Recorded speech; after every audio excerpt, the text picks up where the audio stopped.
안녕하세요. 정보가 세상을 바꾼다 인포뱅크입니다. 이번에 전해드릴 내용은 치열해지는 중국에서 2차 전지, 치킨게임 시작, 중국 3위 업체 워터마 파산, 보조금 떨어지니 우수수, 중국 배터리 업계 판가리입니다. 여러분의 구독과 좋아요는 저에게 많은 도움이 되오니 구독과 좋아요 많이 눌러주시기 바랍니다. 그러면 시작해 보겠습니다. 이번 주제는 치열해지는 중국에서 2차 전지, 치킨게임 시작, 중국 3위 업체 워터마 파산, 보조금 떨어지니 우수수, 중국 배터리 업계 판가리입니다. 이 배경으로는 중국 전기차 보조금 중단이 되겠습니다. 지금 중국 3위 업체인 2차 전지 업체 워터마가 파산이 됐는데요. 업계에 따르면 젠루이 원흥이 발표를 했는데 자회사 워터마의 파산 신청을 중국 선전시 인민법원이 승인을 했다라고 말을 하고 있습니다. 그러면 워터마 파산의 의의에 대해서 조금 자세히 알아보겠는데요. 중국의 2차 전지업계의 구조 조정이다 라고 보시면 됩니다. 지금 현재 중국 2차 전지업계 배터리 업체 수가 지금 점점 감소를 하고 있는데요. 2016년도에는 150개 이상이었어요. 그런데 2018년도 말을 보면 약 100여 개 업체로 대폭 줄게 된 것입니다. 이유는 공급 과잉. 이 공급 과잉에 의한 배터리 업계의 구조 조정이 지금 본격화되는 분위기라고 보시면 됩니다. 그러면 워터마의 재정 현황을 한번 보겠습니다. 대외 채무액은 약 197억 위안, 한국 돈으로 3조 2,700억 원의 대외 채무액이 지금 발생이 되고 있죠. 현재 599개 납품업체에 밀린 대금만 해도 약 54억 위안, 한국 돈으로 8,900억 원이 지금 밀려있고, 지난 3분기 순이익은 1년 사이에 97.86%가 감소해서 마이너스 26억 1천만 위안, 한국 돈으로 4,300억 원의 적자가 난 상태입니다. 매출은 4억 4천만 위안, 731억 원밖에 되지 않기 때문에 매출은 얼마 나지 않았지만 왜 그러면 재정이 마이너스가 됐냐라고 하면 지금 많이 만들어 놓고도 팔리지 않는 그런 수준이 된다고 생각을 하시면 됩니다. 그러면 워터마라는 회사가 어떤 회사인지 한번 알아보겠습니다. 설립은 2002년, 설립 당시 주요 사항을 보면 중국 전기차 동력 배터리 연구 개발을 주도한 회사라 이렇게 알려져 있습니다. 2016년 기업 가치는 52억 위안, 한국 돈으로 약 8,600억 원, 그리고 순이익은 4억 5,200만 위안, 한국 돈으로 751억 원을 기록하면서 중국 내 탑3로 성장을 했죠.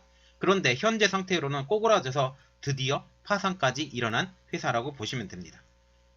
그렇게 승승장구했던 회사가 부채가 늘어나면서 재무불이행 디폴트 상태에 빠졌고, 디폴트 이후에 모회사인 젤루이 원흥이 보유한 워터마 지분 13.58%는 법원에 차압됐고 13개 은행에 개설된 계좌도 동결이 되었기 때문에 여기를 만약 살리고 싶으면, 디폴트된 상태를 살리고 싶으면 젤루이 원흥이 재정을 투입을 해서 살려야 되는데 살리지 못하고 드디어 파산에 이르게 됐다라는 게 현재 내용입니다. 그러면 왜 지금 중국 배터리 업계가 이렇게 파산이 일어나냐라고 보시면 그 이유는 재무 건전성이 악화되고 있는 중국 배터리 업계를 보시면 됩니다. 재무 구조가 악화된 건 비단 지금 워터마뿐만이 아니라는 게 공통된 의견인데요. 중국 1위 업체인 CATL마저도 미수금 잔고가 늘어나면서 실적에 영향을 미치고 있는 게 현황입니다. 현재 CATL의 미수금 잔고는 2016년 23억 9,800만 위안, 한국 돈으로 한 4천억 원 정도 되고요. 2017년도에 69억 3,800만 위안, 1조 1,500억 원. 자, 즉 1년 사이에 미수금이 45억 4천만 위안이 증가가 된 거죠. 미수금 우리가 잘 아시죠? 돈을 못 받은 것입니다. 이게 돈을 못 받았기 때문에 같은 기간 매출 총이익률이 38%에서 36%로 지금 하락하고 있다. 말하자면 그 물건을 판 업체에서 돈을 받아야 되는데 지금 받지 못하고 점점 꼬그라져 가고 있다라고 지금 보시면 됩니다. 이 미수금 문제가 비단 CATL, BYD 문제만 아니라 지금 전체적으로 골머리를 썩고 있는 중국 배터리 업계가 되겠는데요. 앞서 CATL 뿐만 아니라 용백과기, 당션과기, 이 후발 업체들도 상황은 똑같다라고 보시면 되는데, 특히 중국의 백도 중타이 자동차와 지금 미수금 분쟁을 지금 벌이고 있는 중인데요. 중타이 자동차가 배터리 대금 6억 위안을 지금 지불하지 않고 있다는 게 팩트입니다. 그러면서 지금 배터리 업계가 힘들어지고 있는데 이 힘들어지고 있는 업체들이 지속적으로 지금 파산 신청을 하고 있어요. 다이나볼트사도 지금 파산 신청을 했는데 이 회사는 지난달 말하자면 이게 9월달 9월달 아니죠? 9월달이죠. 9월달에 25억 위안을 투자해서 샴먼샤에 연간 5기가와트 아워 규모의 배터리 공장을 짓는다고 발표한 업체입니다. 말하자면 그 투자를 해서 공장을 짓겠다라고 발표한 업체마저도 파산 신청이 지금 들어가고 있다라고 보시면 됩니다. 그래서 이 업체는 내년에 착공을 시작을 해서 2021년도부터 배터리를 생산할 계획이라고 지금 발표를 했음에도 불구하고 파산했다 해요. 그래서 이 파산 업체만 지금 있는 게 아니라 투자를 나서는 중국의 배터리 업계도 있는데 지금 보시면 투자를 하든지 파산을 하든지 이 두 부류로 완전히 극명하게 나뉘게 되는 게 지금 중국 배터리 업계의 현황입니다. 특히 S볼트, 고시안 등이 배터리 굴기를 외치면서 투자를 지금 지속을 하고 있는데 이 배터리의 투자가 대부분 보면 지방 정부와 같이 궁합을 맞춰서 지금 배터리를 투자를 하고 있는 거죠. 그런데 이 배터리 업계들이 만약 파산이 된다든지 꼬그라들게 된다든지 이렇게 되면 어떻게 돼요? 지방 정부의 재정에 아주 무리가 가게 되기 때문에 이 배터리 업계들을 다시 살리기 위해서 지방 정부에서 채권을 발행해서 이 배터리 업계들을 다시 살리고 있는 그런 지금 현황을 생각을 하시면 됩니다. 특히 S볼트 지난해 장성자동차에서 독립한 배터리 업체인데요. 연간 20기가와트 아워 규모의 배터리 공장 건설에 100억 위안을 투자하겠다고 지금 발표를 하고 베이징, 창조, 텐진 등의 배터리 공장을 짓는다고 합니다.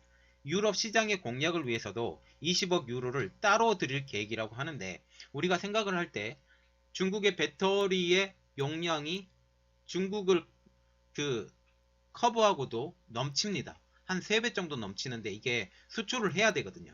수출 주도로 지금 나가야 되는데 이 수출 주도로 나가기 위해서 지금 20억 유로를 따로 배정을 했다라고 보시면 됩니다.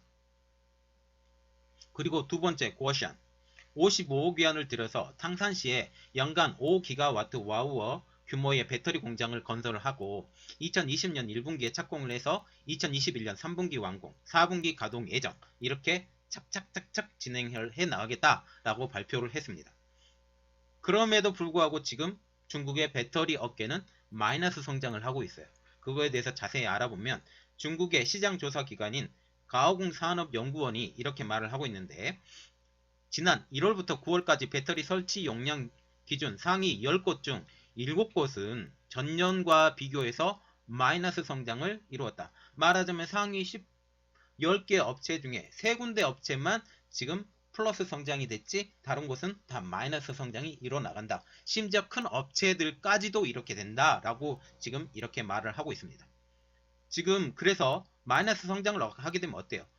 최종 목적지는 파산이 되겠죠. 그래서 마이너스 성장으로 파산 업체가 지금 속출하고 있는데 2016년도에 배터리 업계는 155개 그리고 2017년도 130개 그리고 2018년도 100개 이렇게 됐습니다. 그리고 내년 2021년도에는 10개 내지 20개만 남을 것이다 라고 지금 관측을 하고 있죠.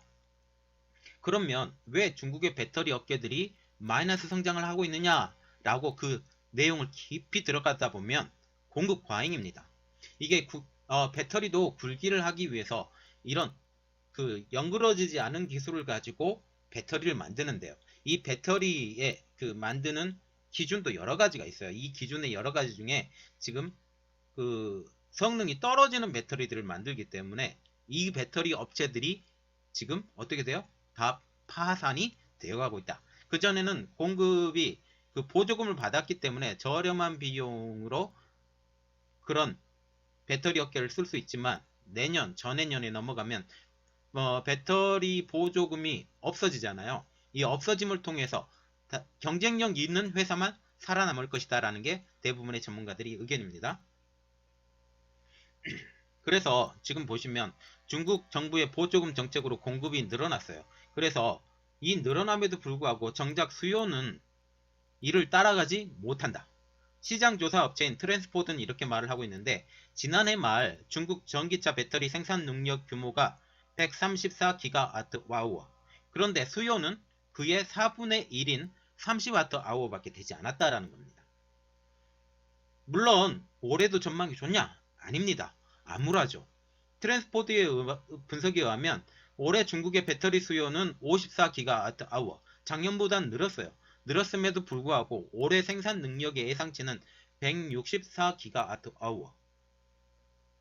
더 많이 늘게 된 것입니다. 작년보다도 늘었어요. 그렇기 때문에 이 작년보다도 늘어서 이것이 더 호전이 돼야 되는데 더 악화가 되어 간다라는 겁니다. 그래서 지금 보시면 중국의 배터리 시장은 양극화가 되는데 투자 여력이 있는 기업 그리고 투자 여력이 없는 기업, 이 투자 여력이 있는 기업은 대부분 보면 지방정부가 튼튼한 기업, 그리고 투자 여력이 없는 기업은 지방정부가 튼튼하지 않는 기업. 물론 CATL과 BYD는 조금 다른 이야기죠. 현재로서는 중국 배터리 기업 중 부동의 1, 2위를 다루고 있는 CATL 그리고 BYD 등을 빼면 3위부터 10위 업체는 언제든지 그 자리를 바꿀 수 있다라는 게 지금 분석입니다.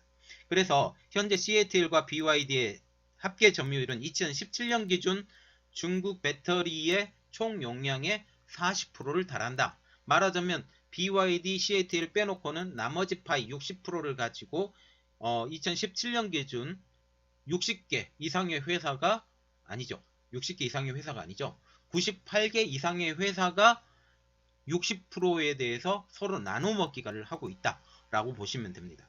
그래서 중국 배터리 산업의 미래는 어떻게 될 것인가 라고 보시면 파산이나 생산 중단을 하는 업체도 있겠다. 그러나 올해 상반기 기준으로 보면 커창반에 상장한 배터리 기업은 77개에 달하는 등 꾸준히 늘어나고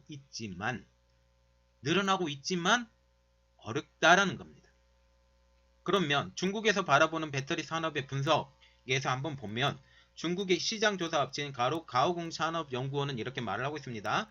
자, 원가 절감 압박, 그리고 전기차 판매 부진 등이 겹치면서 배터리 업체의 경영 환경은 악화되고 있다라고 말을 하면서 CATL과 BYD를 제외한 나머지 업체의 순위는 요동치겠으나 배터리 수요가 지속해서 늘어나고 있어 투자 자체가 지속될 것이다라는 장밋빛 환상으로 분석을 했어요. 그런데 실제로는 그렇지 않습니다. 실제로는 그렇지 않고 거기에 한국 업체 들어가고 있죠. 그래서 많이 어려워지고 있는 상태죠. 그 대표적인 게 중국 배터리 업계에 재앙이 될 전기차 보조금 폐지. 2021년부터 전기차 보조금 정책이 지금 폐지가 된다고 발표가 이미 났습니다. 그래서 글로벌 업체들이 중국에 진출할 것으로 보이고 삼성 SDI, LG화학, SK이노베이션, 우리나라 업체들도 마찬가지로 거기에 들어간다라는 겁니다. 그래서 이렇게 한국의 업체들이 투자를 확대하면서 현지 후발 업체의 파이는 점점 줄어든다. 그 이유는 이 회사들이 중국의 업체들을 누르고 실력으로 눌러서 거기 파이를 먹을 수도 있다라는 게 가장 큰 문제가 되겠죠.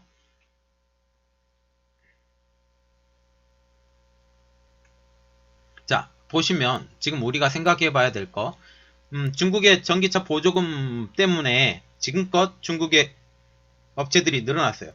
그런데 마찬가지로 중국 자동차 업계도 같이 커졌죠. 전기차 자동차. 여기 회사들이 지금 우리나라 지금 들어오고 있는 중인데요.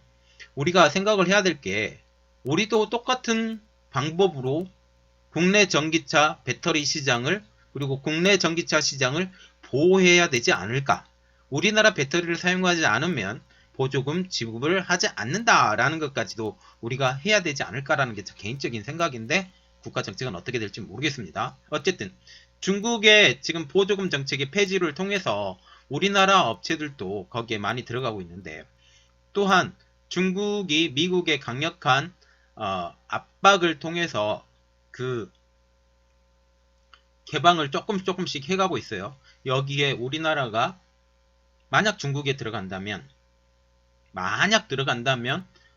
우리나라의 그 주도권을 가질 수 있는, 그리고 미국에서 원하는 만큼 기술력을 전수시키지 않고 가는 방법을 우리가 좀 더 체크해야 되겠습니다. 자, 이번 내용은 여기까지였고요. 저의 내용이 여러분들에게 도움이 많이 되셨다면 구독과 좋아요 많이 눌러주시기 바랍니다. 감사합니다.